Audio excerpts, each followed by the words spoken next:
অস্বাভাবিক শীত পড়ছে, আমার বাবা বয়োবৃদ্ধ মানুষ, এই পরিস্থিতিতে তিনি ওযু না করে তায়াম্মুম করে নামাজ পড়তে পারবেন কি না?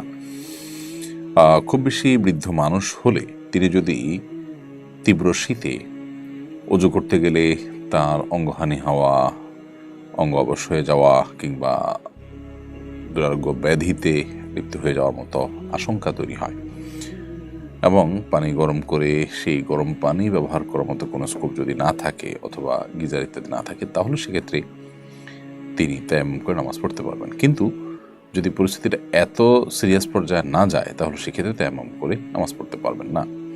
গিজারের ব্যবস্থা করে গিজারের মাধ্যমে তিনি ওযু করতে পারেন গরম পানি দিয়ে, অথবা অন্য কোনো উপায়ে পানি গরম করে তার মাধ্যমে ওযু করতে পারেন। কিন্তু এই স্কোপগুলো থাকা সত্ত্বেও তিনি তায়াম্মুম যদি করতে চান, তাহলে সেক্ষেত্রে নামাজ হবে না।